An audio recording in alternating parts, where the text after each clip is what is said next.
¿Me confirman si se puede ver, por favor?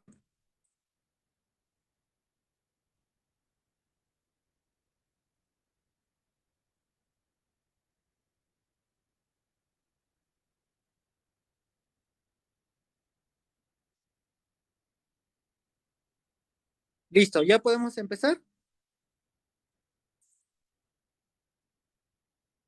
Listo, empecemos entonces con el curso del día de hoy. Eh, Tengan muy buenas noches. El día de...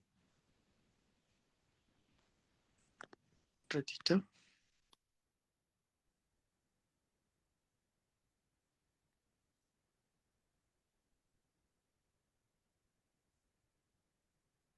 Muy bien. Muy buenas noches. El día de hoy vamos a trabajar este tema, que es orientación y consejería, ¿ya? Intervención en crisis y acompañamiento emocional a víctimas de violencia familiar y género y de violencia sexual. ¿De acuerdo? Muy bien, el que les habla es el psicólogo Leonardo Antonio Rojas, licenciado por la Universidad Continental, psicoterapeuta cognitivo-conductual. He realizado una maestría en lo que es psicología clínica de la salud y bueno, he realizado algunos diplomados tanto en el área clínica como educativa. Muy bien, vamos a empezar entonces el tema de hoy. Por favor, sus micros, tengan la amabilidad.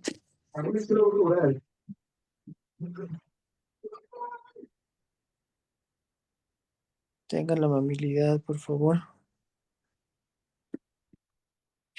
Ya. Tengan la amabilidad de tener mucho cuidado con sus micros, ¿ya? Muy bien, vamos a empezar entonces con el curso. Hablar de violencia es bien, ¿cómo decirlo? A veces vemos constantemente temas de violencia, porque la violencia es algo que la hemos visto naturalizado, ¿no? Verlo, ya lo vemos algo común, y es más que nada por esta tolerancia que le hemos dado hacia la violencia. O sea, toleramos hechos de violencia constantemente. Eh, en las calles, por ejemplo, cuando vemos hechos de violencia, la toleramos, no ponemos un alto a estos hechos, la, la vemos y nos vamos de frente, ¿no? O constantemente vemos en noticieros, ¿no? En películas y todo lo demás como si fuera algo normal.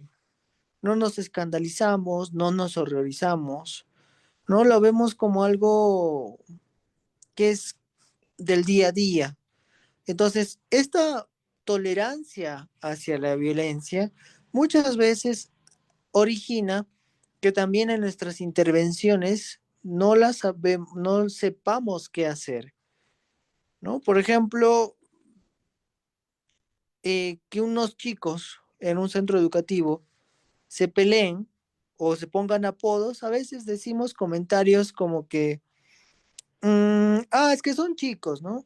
Es que en mi época era igual, hasta era peor, decimos. O sea, justificamos y esa justificación origina un alto grado de tolerancia hacia esto, hacia esta problemática.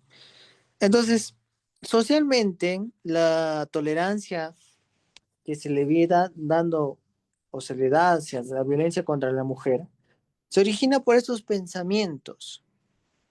Recuerden que los pensamientos se van a volver en acciones. Entonces, lo que tenemos que ir corrigiendo paulatinamente es el pensamiento, ¿ya? Es el pensamiento de qué estamos interpretando como violencia, de qué estamos justificando. Entonces, fíjense, estos son datos de una encuesta nacional y el 80 y el 58,9%, fíjense, tolera la violencia contra las mujeres. O sea, más de medio Perú tolera o sea, acepta la violencia hacia las mujeres en sus diferentes modalidades, ¿no? Entonces la ve como algo normal. O sea, más del medio Perú lo ve como algo normal, como algo que, bueno, es lo que le toca, ¿no? Eh, ¿Por qué se mete con él, ¿no? Ella habrá querido. Entonces, constantemente estamos justificando esos hechos de violencia. El 31,1% cree que la mujer que viste provocativa, ¿no? Busca que la acosen sexualmente. Otro tema también del pensamiento, ¿no? Pensamos, interpretamos, juzgamos de que, bueno, como la mujer se viste de esa forma, bueno, está buscando que la acosen. El 15,1% varones que celan a su pareja, eh, piensa, o sea, 15% de peruanos piensa que los celos excesivos es una forma de demostrar amor. El 52,7% piensa que la mujer debe cumplir su rol de madre y esposa después de sus sueños. O sea, también más de medio Perú piensa de que la mujer primero tiene que cumplir con todas las expectativas del marido y de la sociedad y luego ya que cumple sus sueños, ¿no? Entonces es también un pensamiento que lamentablemente tenemos la mitad de Perú. El 33,2% opina que la mujer infiel debe ser castigada por su pareja, ¿no? O sea, si se descubre una infidelidad de la mujer, tiene que ser castigada y este castigo tiene que ser con agresiones físicas. Y luego está el 72,2%, ¿no? Piensa que la mujer que le falta respeto a su esposo o pareja merece un castigo. Igual, ¿no? O sea, si le ha faltado el respeto, si, neces si le ha dicho algo que él no quería escuchar, ¿no? Merece un castigo. Y hablando de este castigo, mayormente pues es con una agresión violenta. También la violencia sexual contra las niñas, niños y adolescentes eh, es un tema complejo que vemos que no hay cierta mejoría. En ciertos lugares sí se ha visto el descenso en los números, pero en otras regiones se ha visto que se ha incrementado, ¿no? Se ha incrementado esta violencia.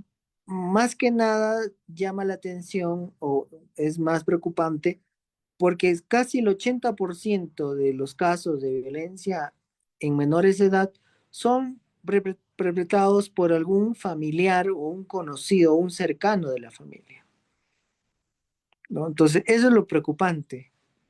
Preocupante que en el mismo núcleo familiar, en la misma familia que interactúan, que tendría que ser un, un lugar de protección, se esté dando todo lo contrario, ¿no? Entonces, eso sí es lo más preocupante en este sentido, ¿no? Que no tiene nada que ver con seguridad y que las calles estén violentas, sino que dentro del mismo hogar se esté dando estos casos o esta problemática que es muy, muy angustiante para muchas personas, ¿no? Y que es lamentable también.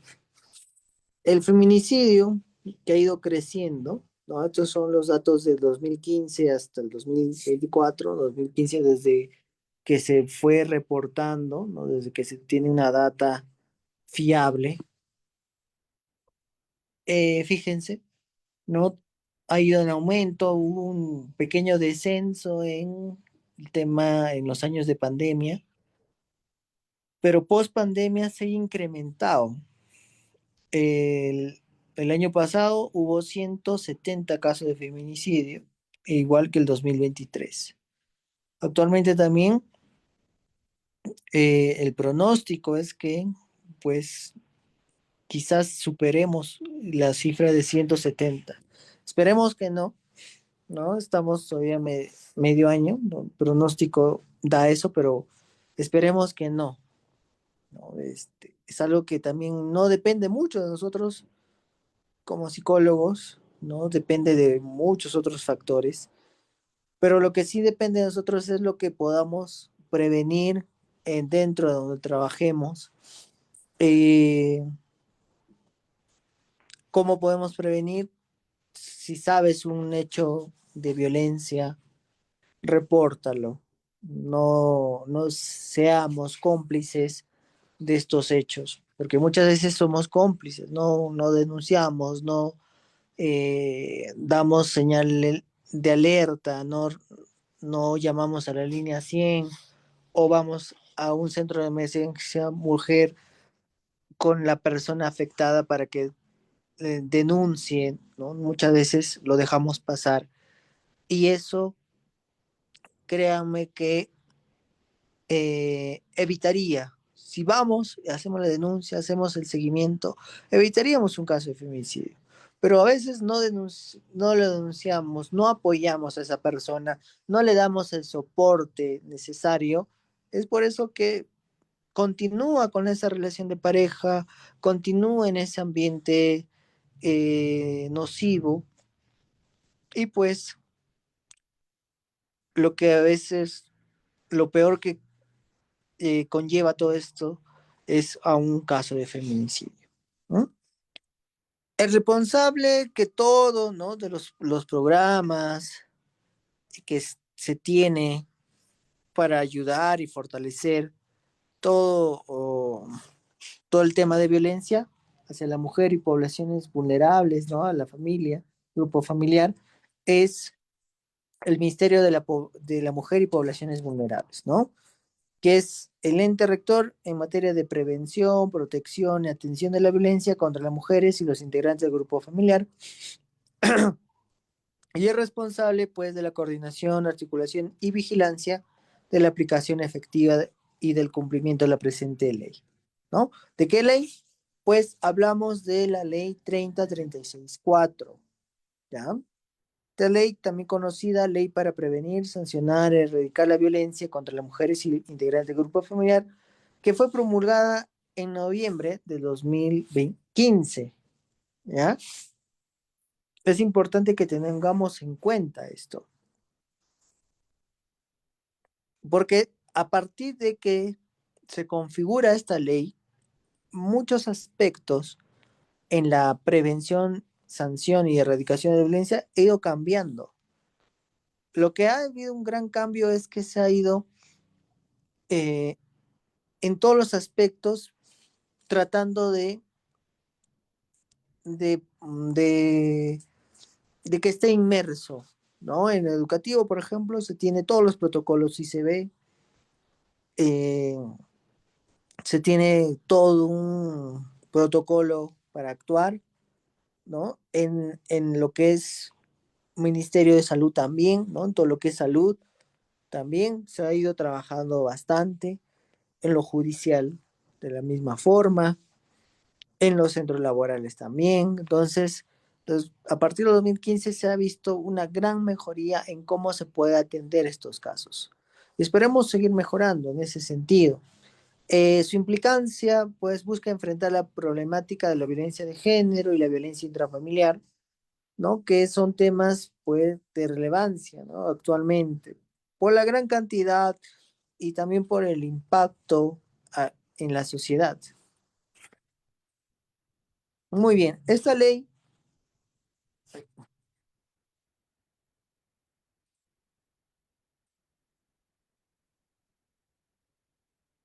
busca, pues, coordinar, planificar, organizar y ejecutar, ¿no? Acciones articuladas, integradas y complementarias para lo que es prevenir, atender, proteger y reparar, reparación, pues, de la víctima, sanción y reducción del agresor, ¿no?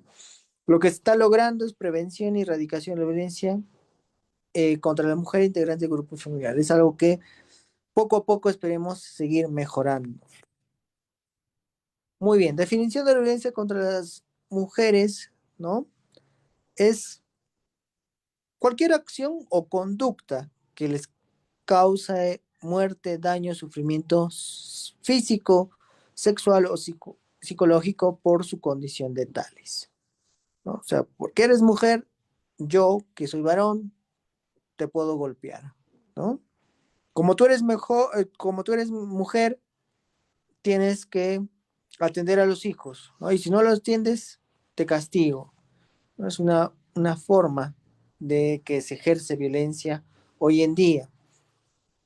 Y como les estaba mencionando hace un momento, lo llamativo es que es perpetrado dentro de la familia, ¿no? Dentro del mismo grupo, ¿no? De donde, eh, entre comillas, tendría que ser un ambiente armonioso, ¿no? Pero vemos que no es así, ¿no? También dentro de la comunidad, dentro de los centros laborales, también se está dando ello, y a veces por agentes del Estado, ¿no? En instituciones que a veces, por ejemplo, no le dan el cargo que le corresponde, ¿no? O hay hostigamiento, o no se ve el adecuado proceso en un sistema judicial. Entonces, a veces se da ese tema de violencia hacia las mujeres. Y contra la violencia contra los integrantes del grupo familiar, pues también es acción o conducta que les cause muerte, daño, sufrimiento físico, sexual o psicológico, y que se produce en un contexto de relación, responsabilidad, confianza o poder, ¿no? De parte de un integrante o de un integrante a otro del grupo familiar. Quiere decir que la violencia contra los integrantes del grupo familiar tiene que ser ejercida por uno de los miembros hacia otro, para que se considere, ¿no? Violencia hacia los integrantes del grupo familiar, ¿no? Violencia intrafamiliar, lo que también se conoce. Entonces, se tiene que tener en consideración ello, ¿no? Para que se catalogue como violencia intrafamiliar, tiene que ser ejercida de un miembro hacia otro, ¿no? Muy bien, tipos de violencia contra la mujer: psicológica, física, patrimonial, económica, ¿no? Y sexual. Ahora, ¿por qué existe la violencia de género? Existen diferentes explicaciones, pueden ser, como lo estaba comentando, ¿no? Patrones socioculturales discriminatorios, por las costumbres, creencias, ¿no? El prejuicio, el machismo que se vive hoy en día, ¿no? Que ha bajado, sí, pero todavía se mantiene. Asignación desigual de roles entre hombres y mujeres, normas y cultura institucional, ¿no? Sistema o reglas implícitas, cultura de las organizaciones, que a veces origina esta discriminación estructural y pues se da la violencia de género.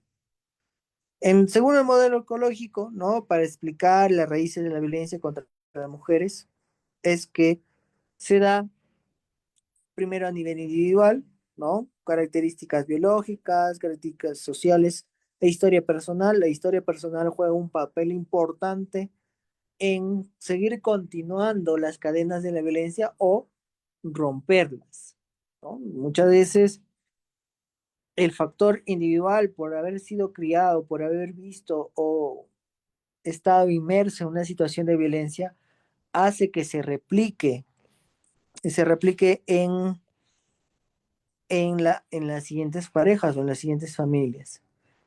Y también es pues cómo nos vamos relacionando en la familia, en la pareja, en los amigos, en los compañeros de estudio y trabajo, ¿no? En lo comunitario, pues, interacción entre individuos, ¿no? Organizaciones y sistemas sociales. A veces lo comunitario, eh, dentro de la comunidad también no encontramos el apoyo o la ayuda correspondiente que se requiere. Y a nivel social, lo que sucede en el contexto social, político, económico, cultural, legal e histórico, hace mella, ¿no? En cómo manejamos nuestras situaciones de violencia o nuestros conflictos. Ahora, existen 4 tipos de violencia, pero 21 modalidades según la ley 3034. Tenemos cuatro tipos de violencia, que es la física, la sexual, la psicológica, la económica o patrimonial, y las 21 modalidades que, como ven ahí, es la violencia en relación de pareja, feminicidio, trata de personas con fines de explotación sexual, acoso sexual en espacios públicos, violencia en los servicios de salud sexual y reproductiva, esterilización forzada, hostigamiento sexual, acoso político, violencia en conflictos sociales, violencia en conflicto armado, violencia y tics, violencia por orientación sexual, violencia, violencia contra la mujer indígena originarias, ¿no? Violencia contra mujeres afroperuanas, violencia contra mujeres migrantes, violencia contra mujeres con VIH, violencia contra mujeres privadas de libertad, violencia contra mujeres con discapacidad, acoso a través del proceso judicial, desaparición por particulares, explotación sexual de niñas y adolescentes. Entonces son cuatro tipos de violencia y las 21 modalidades que se dan. Cuando se hacen las denuncias, ¿no? Se hacen dentro de esos cuatro tipos de esas 21 modalidades que ven ahí. Muy bien. Eso en cuanto a la violencia. Recordemos que todos los hechos de violencia van a traer consecuencias, ¿no? Que pueden generarse algún tipo de trastornos más adelante. Los trastornos no se ven en ese instante, ¿no? Se ven posterior, ¿no? Pasado los 3 meses, 6 meses, se ven la afectación. Entonces tengamos ahí mucho cuidado, ¿ya? Porque la afectación a veces no se puede, según los manuales, no se puede catalogar inmediatamente, ¿no? Tiene que pasar un tiempo, pero lo que sí se puede hacer en esos momentos, ¿no? De crisis, en ese momento que se ha perpetrado, pues, el hecho de violencia, ¿no? La agresión, tenemos que entender de que es un hecho que va a generar bastante vulnerabilidad. Va a haber una distorsión cognitiva, afectiva, conductual, ¿no? La persona va a estar ida, no va a tener,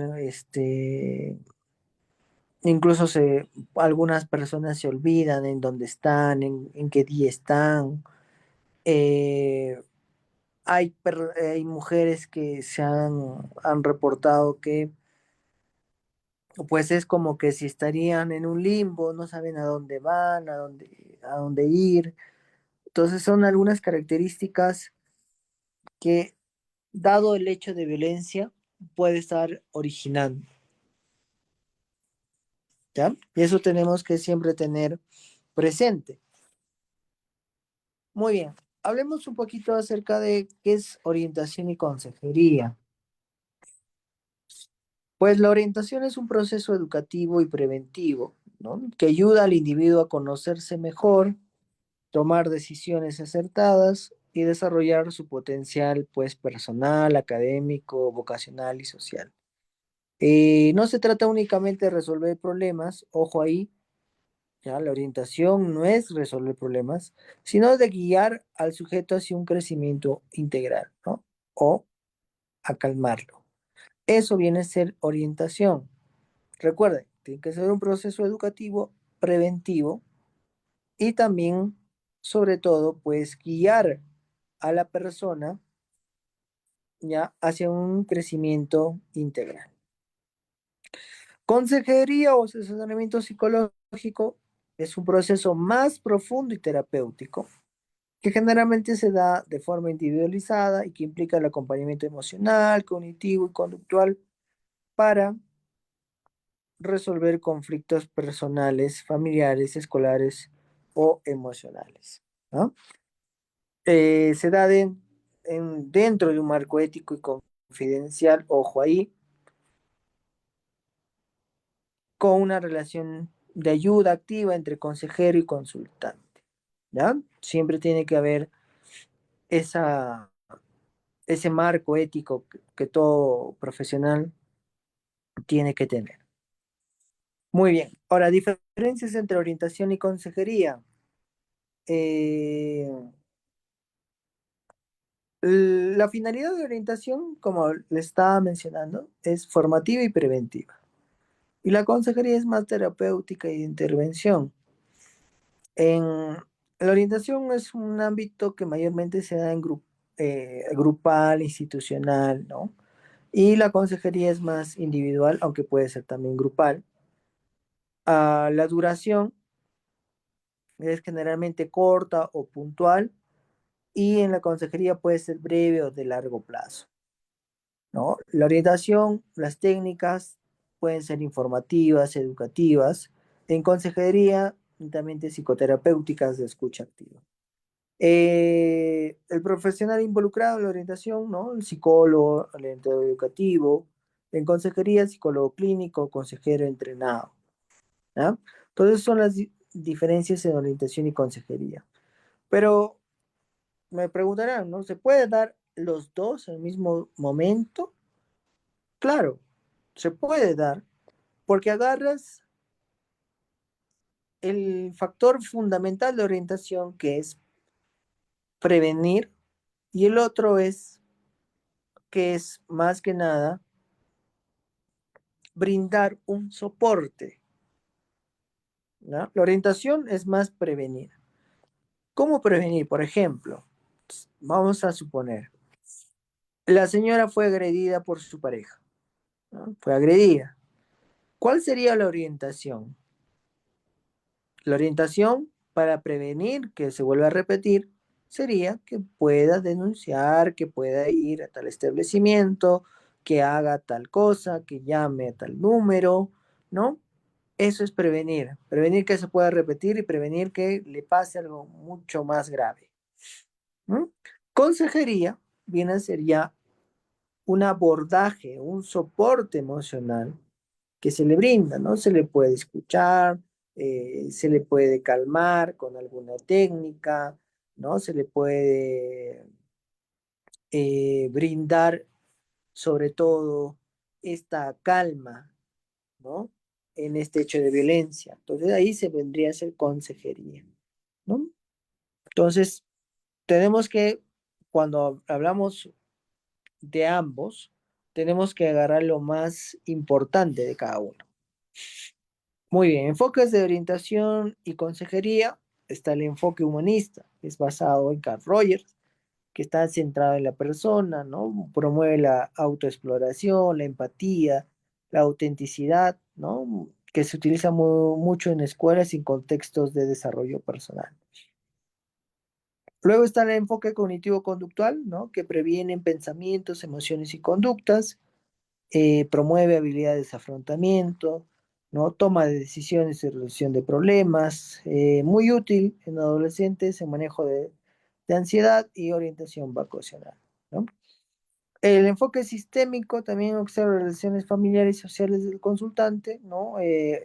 Esto se utiliza el enfoque sistémico mayormente en consejería familiar, en violencia, en problemas de pareja, ¿no?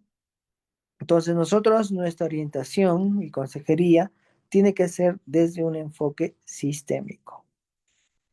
¿Cómo es el enfoque sistémico? Tenemos que abordar el sistema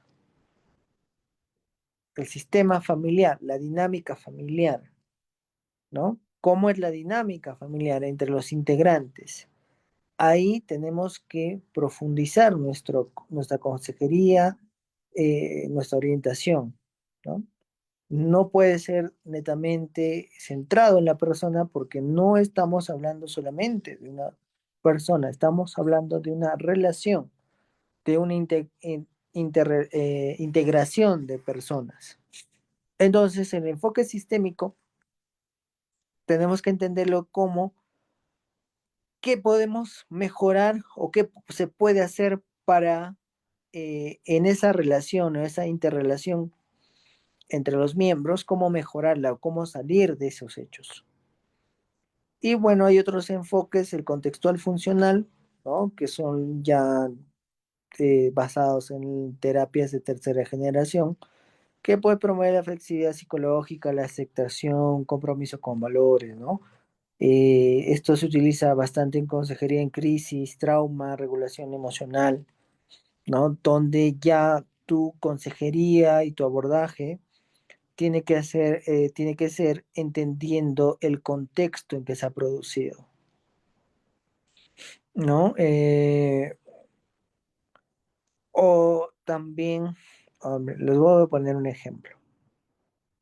Vamos a suponer que Pepito y Juanita, bueno, Pepito y Juanita son una pareja. ¿Ya? Pepito no, estaba muy celoso porque a Juanita lo vio con otro y Pepito la golpeó. ¿Ya? La golpeó y Juanita, toda triste, toda fue a denunciar, fue a avisar el hecho. ¿De acuerdo? Entonces, Juanita le empieza a contar todo lo que ha pasado, todo lo que ha vivido. Entonces, ¿cómo es trabajar con este enfoque contextual? Entender el contexto en que se ha producido, ¿no?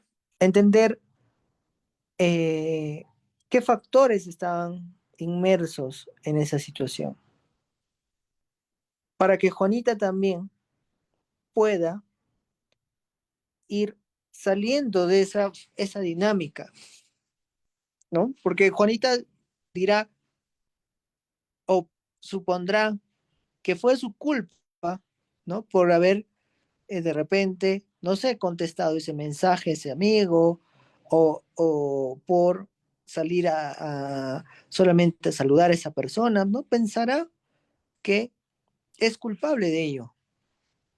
Pero si empezamos a entender el contexto y ella va entendiendo de que no fue su culpa, sino que fue el tema más que nada de él, irá soltando esa idea y podrá calmarse y podrá tomar mejores decisiones. Porque si solamente nos abocamos de que le decimos, no, tranquila, que él es un desgraciado, que esto, que lo otro, no vamos a hacerle entender o no vamos a calmar la culpa. La culpa y esa sensación que se da cuando eres víctima de violencia, solo se calma si la vas entendiendo cómo se produjo o por qué se produjo. Pero si no tienes respuestas, aumenta la culpa y interpretas lo que la otra persona dijo. Si la otra persona dijo es tu culpa por esto, por el otro, y no entiendes el contexto en que se produjo, pues te cargas con más.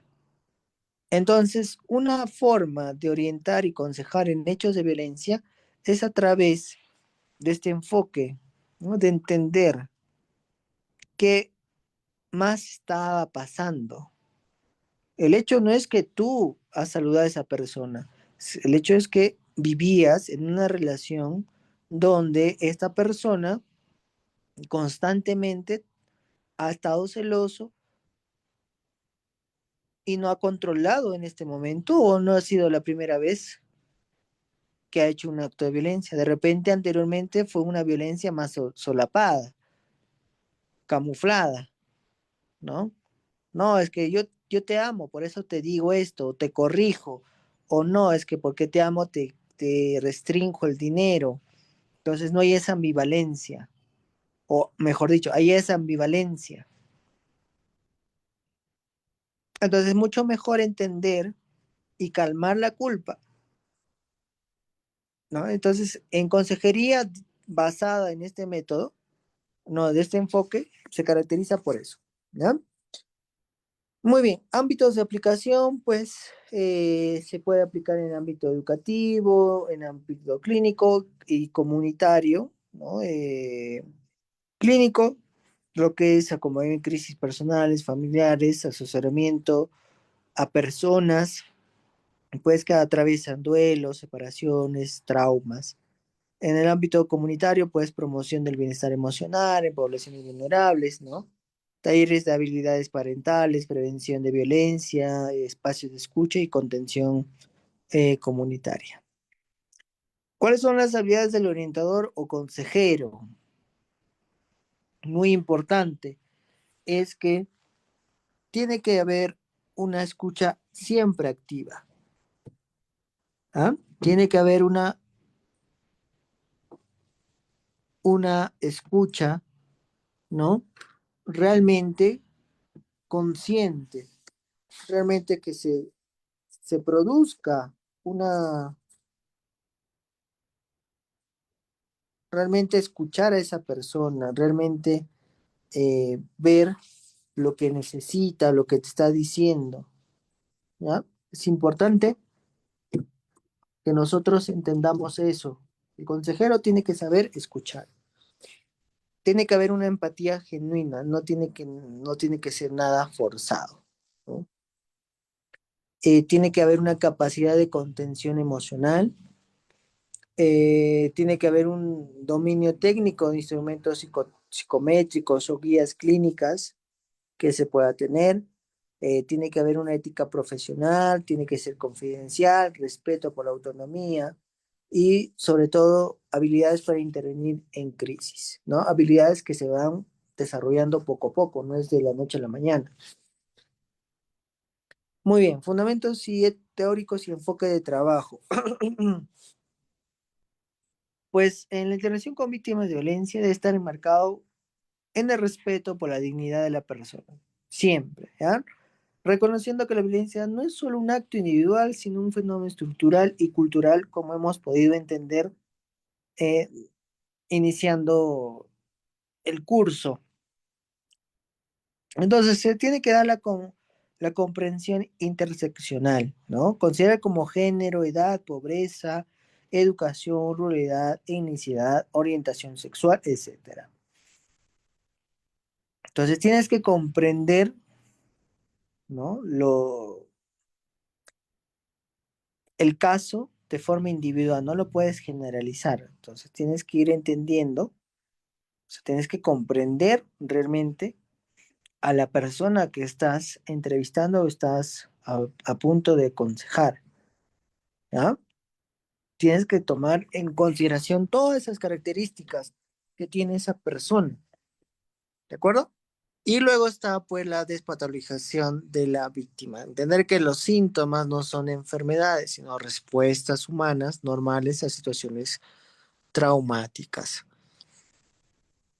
Tenemos que entender que no es una enfermedad lo que está pasando la señora, que está llorando, que está triste, ¿no? No es una enfermedad, es una reacción, ¿ya? Es una reacción ante un hecho traumático, ¿no? No es un síntoma que la señora, pues, o no es una enfermedad que la señora esté temblando y no deje de llorar, no, es una reacción ante un hecho traumático, un hecho lamentable.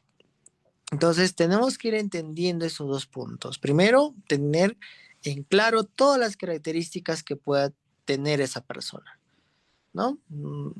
Escolaridad, ¿cómo dice? Educación, ¿no? ¿Dónde vive? Su orientación sexual, todo ello, para poder brindar una mejor ayuda, un mejor consejo, una mejor orientación.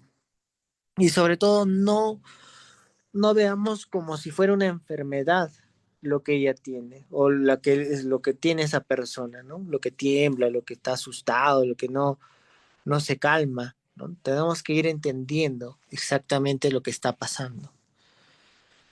Las teorías relevantes para atender o que tenemos que ir viendo es la teoría del trauma de Herman en 1992, que distingue tres fases del proceso terapéutico, que es brindar seguridad, reconstrucción del relato y la reconexión con la vida.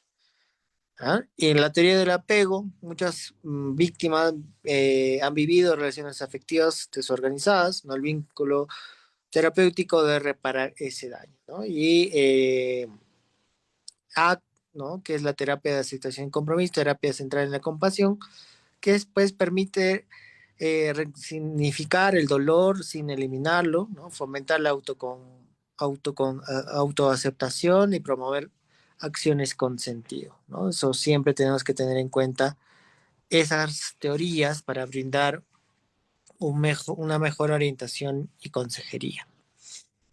Muy bien, intervención en crisis, estrategias clínicas específicas, eh, la contención emocional inmediata. Tenemos que brindar siempre esa contención emocional inmediata, ¿no? Validar sin cuestionar. ¿Cómo decir? Entiendo que esto que viviste ha sido muy difícil. Gracias por confiar en contarme. Listo, ahí estás validando sin cuestionar. Estás escuchando, estás aceptando lo que la otra persona te está diciendo, ¿no? Tienes que validar todo ello. Uso del silencio. La víctima necesita espacio para procesar sin presión, ¿de acuerdo? Tenemos que saber en qué momento tenemos que callar, en qué momento no tenemos que estar presionando, ¿no? Ni preguntar en exceso. Tenemos que saber guardar el silencio, ¿no? La regulación emocional también, técnicas como respiración diafragmática, el 5-4-3-2-1, que es el anclaje sensorial, ¿no? Para que esté en atención plena. El autoabrazo guiado también se puede dar, ¿no? Entonces, puedes contener, o sea, lo principal es contener emocionalmente a esa persona, que sea de forma inmediata. Luego tiene que hacer una evaluación psicosocial rápido, ¿no? Rápida, perdón. Tenemos que evaluar el riesgo vital, ¿no? La persona tiene pensamientos suicidas, está en situación de riesgo físico, vive con el agresor. O sea, tenemos que hacer su valoración de riesgo adecuado, ¿no? En los centros de emergencia mujer se realiza pues su valoración de riesgo. Pero cuando estamos brindando esto, también lo podemos hacer. No, porque es importante hacer esa valoración, el riesgo. Luego el soporte social, ¿no? Hay alguien que sepa lo que está pasando, a quién puede acudir hoy mismo, ¿no? Tenemos que ver cuáles son sus redes de apoyo. Luego tenemos las necesidades básicas, ¿no? Si el alimento, el descanso, la seguridad, ¿no? A veces el trauma impide pensar claramente si no cubren estas necesidades. ¿Ya? A veces estar inmerso en estos hechos de violencia, pues muchas personas no comen, no duermen, ¿no? Este, en vez de ir a un lugar donde va a sentirse protegida, van a otro lugar donde no le van a brindar la seguridad correspondiente. Luego se tiene que hacer los primeros auxilios psicológicos, ¿no? Del PAT, que es principalmente primero crear un vínculo seguro, ¿no? Ofrecer información clara y breve, esto que estás sintiendo es normal frente a lo que ha pasado, por ejemplo, ¿no? Evitar interrupciones invasivas o dirigidas a sacar la verdad, o sea, no, en ese momento de crisis no es recomendable sacar más información de lo que ya solo se necesita, ¿no? Acompañar sin empujar de sus decisiones, o sea, la denuncia debe ser decisión de la víctima, pero tenemos que agotar hasta lo último para que ella pueda hacer solamente o sea, por voluntad propia la denuncia. Y si no lo quiere hacer, pues lo tienes que reportar nada más, ¿ya? Pero eso sí, se tiene que buscar hasta lo último que la persona, la misma persona, pueda hacer la denuncia. Tienes que tratar de persuadir a la persona de que haga la denuncia. Te va a poner un montón de pero es el papá de mis hijos, ahora que mis hijos qué me dirán, que su familia ahora qué dirá, que esto, que el otro. No, va a poner un montón de excusas, pero tenemos que ayudar a calmar esas dudas y que la misma persona pueda hacer la denuncia, porque agiliza mucho más, ¿no? Y cuando está decidida en hacer la denuncia, bueno, pues sigue el proceso, porque no, cuando no está decidida, abandonan el proceso. Y bueno, lo que queda es que se archive el caso. Entonces, lo que se tiene que buscar cuando se brinda esto es tratar de que la persona no desista o que quiera hacer la denuncia y que después no desista. Muy bien, el acompañamiento emocional sostenido se da en tres fases. La primera fase es la seguridad y estabilización, ¿no? Que es, pues, la primera fase es ayudar a crear rutinas mínimas, sanas de seguridad en su día a día. Esto ya cuando pasa la crisis, ¿ya? Psicoeducación sobre trauma, ¿no? Violencia y mecanismos de defensa como disociación, bloqueo emocional. Se puede dar técnica de regulación emocional, construcción de caja de recursos, prácticas de autocompasión, mindfulness adaptado. El segunda fase, la reconstrucción del relato, ¿no? Solo cuando haya suficiente estabilidad, trabajar la narrativa traumática, ¿no? Escritura terapéutica, ¿no? La terapia narrativa ayuda bastante. La dramatización simbólica también. Redescribir la historia desde un lugar de poder, no solo de víctimas, ¿no? Sobrevivir a esto, por ejemplo.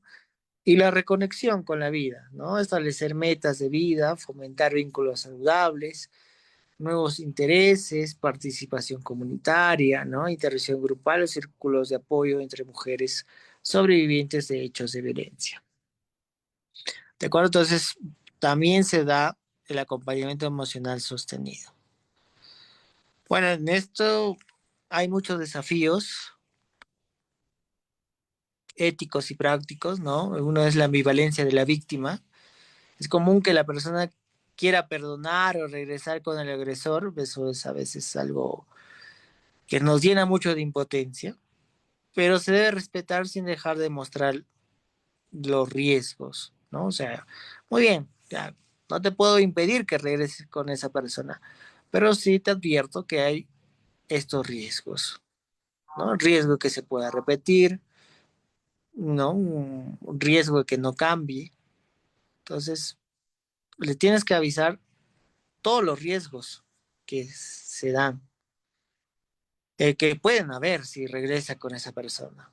Luego está la revictimización institucional, ¿no? Muchas veces la víctima debe contar su historia múltiples veces, lo que genera retraumatización. O sea, el rol del psicólogo es ser, ser un puente y defensor de sus derechos. Eso sobre todo, ¿ya? Muchas veces cuando, eso ha pasado en algunos casos, cuando cuentan y cuentan, a veces se cambian información y todo, ¿no? Algunos detalles, pero a veces los abogados se agarran de eso. Entonces, como psicólogos tenemos que ser un puente y defensor de los derechos de esas personas, ¿no? Cuidarse para cuidar también el trabajo con trauma puede generar fatiga por compasión, ¿no? Es vital que el profesional tenga supervisión clínica, espacios de autocuidado y límites claros. Porque a veces cuando queremos ayudar, dejamos nuestro número, le decimos estoy para ti, ¿no? Y eso a veces malinterpreta a la persona víctima. Está que te llama constantemente o ya sobrepasa los límites y quiere que le ayudes en diversas circunstancias y entonces con lo cual no es adecuado. ¿De acuerdo? Muy bien. Entonces, eso ha sido todo por la clase de hoy. Si hubiese alguna pregunta, es momento de realizarla, por favor.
¿Alguna pregunta? A ver.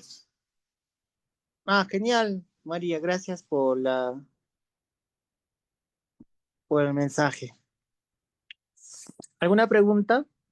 ¿Ha quedado todo claro? Sí. Bueno, no sé, profe. Eh, no sé si tal vez una consulta o también una opinión de que muchas veces también, bueno, lamentablemente las mujeres mismo a veces, o sea, no permitimos también el maltrato y o también la violencia de parte de los hombres y también de las personas. No sé si, o sea, ¿qué podría ahí en este caso, o sea, cómo gestarse, ¿no? De que, o sea, se permite y igual y, o sea, permite una mujer que le violenten. En este caso, ¿cómo sería la ayuda? Porque es bastante difícil cuando una persona no quiere reconocer o aceptar que es violentada. Gracias, doctor. Muy bien, Yolanda, gracias. Claro, tú estás hablando, lo que hemos hablado el día de hoy es un poquito de la crisis, ¿no? El momento donde la persona pide ayuda, donde dice, oye, esto me ha pasado, ¿no? Pero el detalle es después, ¿no? O sea, ya la calmas, la tranquilizas, a veces muchas de ellas dicen, ya, sí, lo voy a denunciar, pero lo malo es que después desisten de la denuncia, no van a declarar o, o, re- o regresan con esa persona, ¿no? Y como tú dices, a veces nos genera mucha de impotencia y como bien claro, también lo has mencionado, lo has dicho, es que eh, piensan que es algo normal, ¿no? Es por eso que al principio del curso hablaba acerca de esta tolerancia que se tiene hacia la violencia, o sea, no solo la tolerancia que tienen solo los varones, sino también las mujeres, o sea, lo ven como algo normal. Y ahí uno se trabaja netamente la reestructuración cognitiva, o sea, reestructurar esa forma de pensar o esa realidad que ellas piensan que es algo normal, ¿no? Tenemos que ir cambiando esa idea. Por ello, se trabaja desde un enfoque también cognitivo-conductual, ¿no? Con una técnica que se llama reestructuración cognitiva.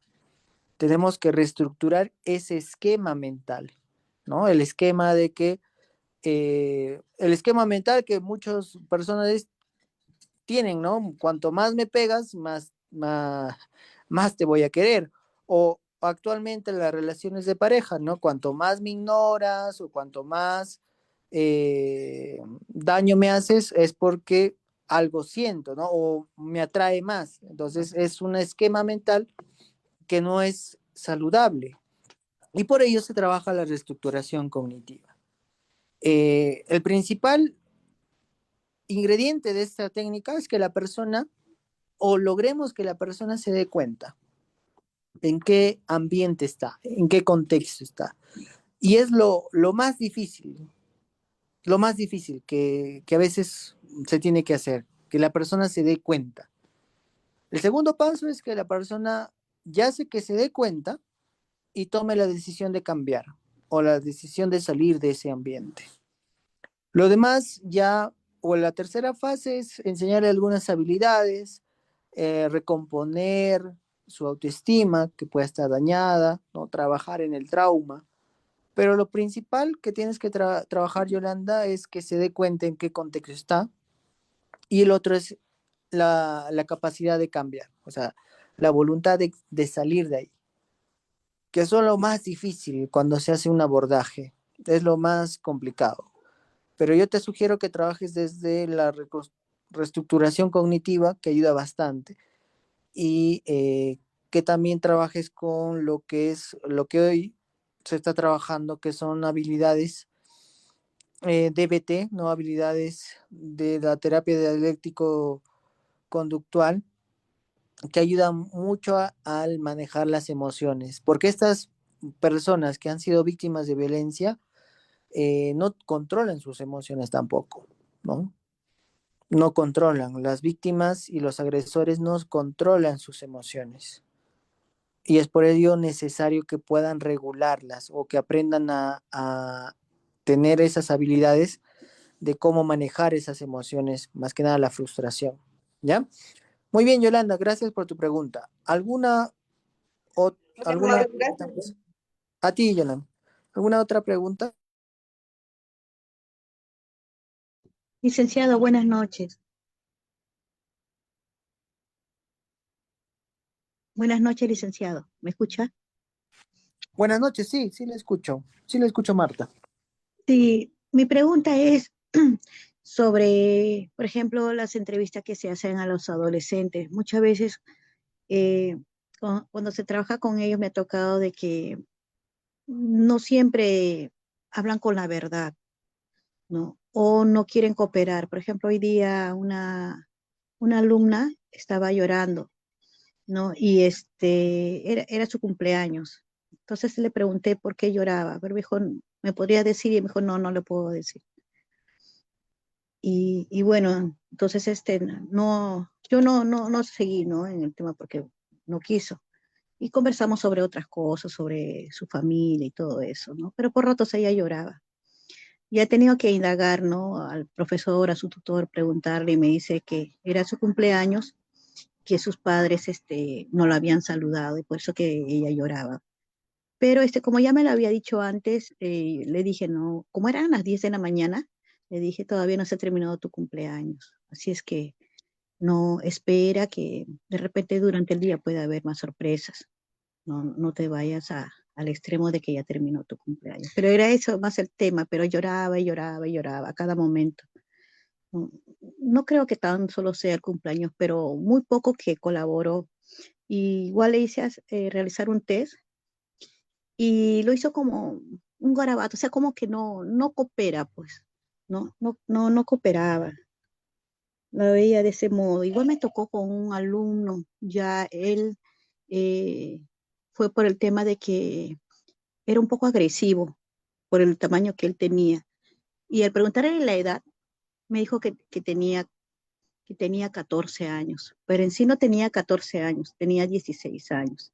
O sea, lo que él me dijo que vivía con su papá, pero no era así, vivía solamente con su mamá, ¿no? Y quedaba con sus hermanitos. O sea, me ha tocado, o sea, le doy esos dos ejemplos porque a veces veo que no dicen, ¿no? No cooperan en ese modo con las entrevistas que se hacen. Esa era mi pregunta.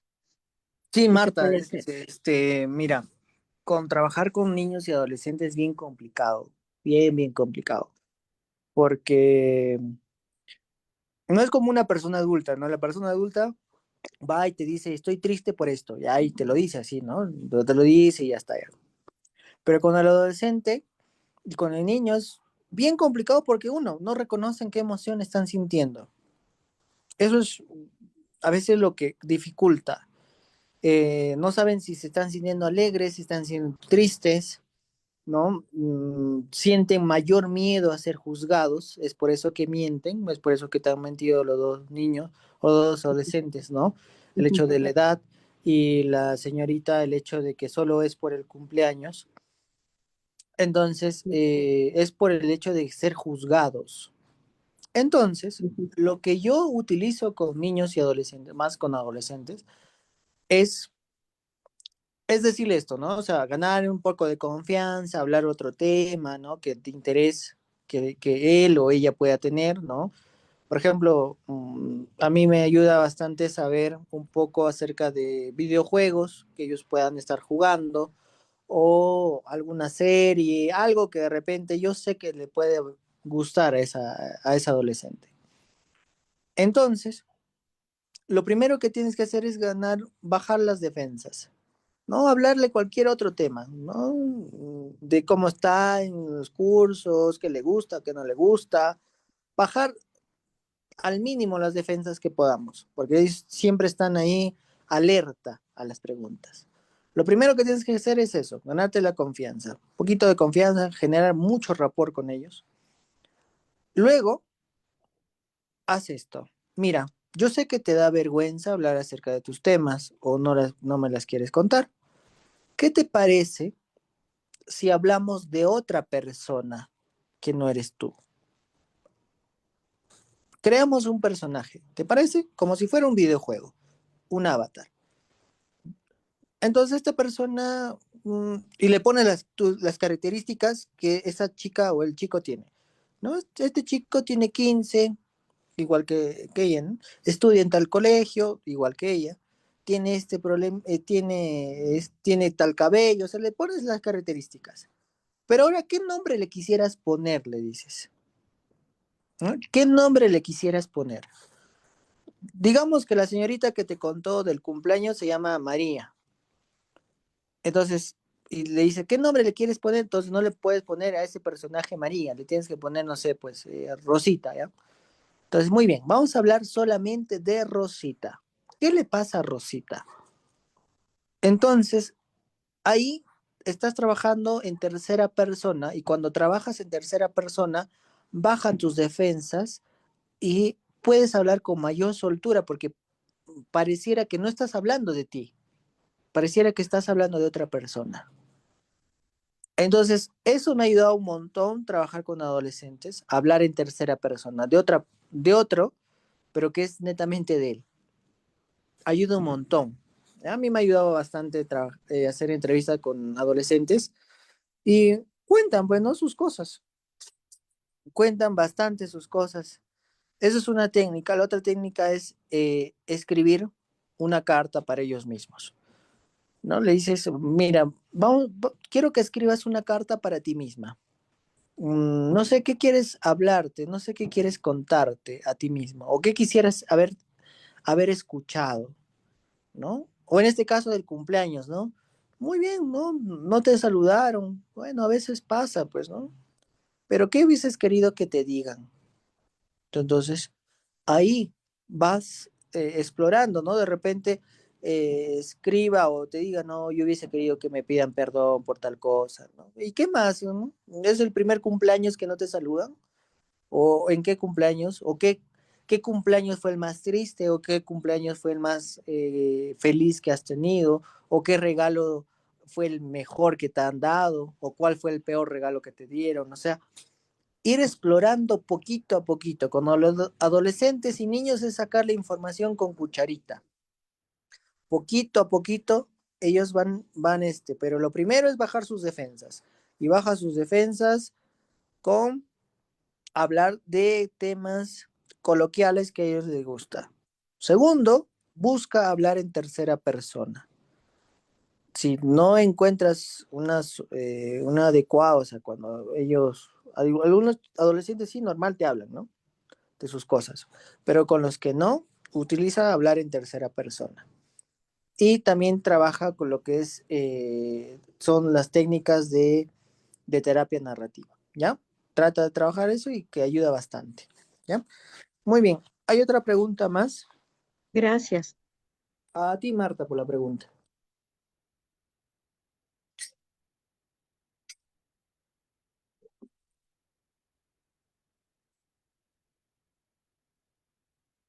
¿Hay alguna pregunta más?